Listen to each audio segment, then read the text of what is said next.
ঈদ উল ফিতরে মুক্তি পাওয়া রাজকুমার এখনো চলছে প্রেক্ষাগৃহে। দেশের পাশাপাশি যুক্তরাষ্ট্র, অস্ট্রেলিয়া, আরব আমিরাতেও চলছে ছবিটি। এরই মধ্যে আসন্ন কোরবানির ঈদে মুক্তির অপেক্ষায় থাকা তুফান নিয়ে আলোচনায় শাকিব খান। মঙ্গলবার তুফানের টিজার প্রকাশ পায়। এখন থেকে পুরো দেশকে তুফানের হাতে তুলিয়া দেব।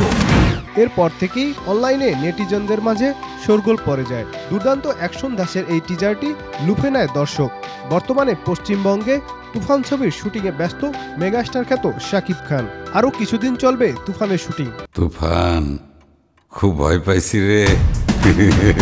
টিজার ছাড়ার পর সামাজিক যোগাযোগ মাধ্যমে যখন তুফান এবং শাকিব বন্দনায় মুখর, তখনই জানা গেল তুফানের শুটিং থামিয়ে দেশে ফিরছেন এই তারকা। তুফানের শুটিংয়ের মধ্যেই কেন দেশে আসছেন শাকিব? এই প্রশ্নের উত্তরে জানা যায়, আগামী 11ই মে একদিনের জন্য ঢাকায় আসবেন শাকিব খান। তার ব্যবসায়িক প্রতিষ্ঠান রিমার্ক হারলানের একটি ইভেন্টের কাজে ঢাকায় আসছেন তিনি। মূলত যুক্তরাষ্ট্রের তালিকাভুক্ত যেসব কোম্পানি ঢাকায় অবস্থিত, আমেরিকান এম্বাসির উদ্যোগে সেগুলো মেলায় আয়োজন করা হচ্ছে। এ উপলক্ষে তার স্বনামধন্য অথেন্টিক বিউটি প্রোডাক্ট কোম্পানির পক্ষে উপস্থিত থাকবেন শনিবার বিকেল 3টায় ইন্টারকন্টিনেন্টাল হোটেলে। জানা যায়, রিমার্ক হারলানের গ্র্যান্ড প্যাভিলিয়নে যে কেউ আসতে পারবেন। সেখানে শাকিব খান থাকবেন। তুফান ঝড়ো হাওয়ার মধ্যে যে কেউ শাকিব খানের কাছাকাছি যাওয়ার সুবর্ণ সুযোগ পাবেন।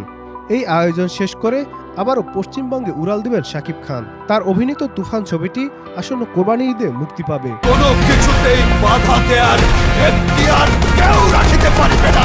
রাহান রাফি পরিচালিত এতে আরও অভিনয় করেছেন চঞ্চল চৌধুরী, মিমি চক্রবর্তী, মাসুমা নাবিলা, ফজলুর রহমান বাবু সহ অনেকেই।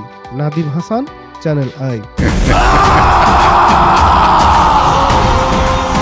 ওয়ালটন ফ্রিজ কিনে অনেকের মতো আপনিও হয়ে যেতে পারেন মিলেনিয়াল। সেরা পণ্যের সেরা অফার।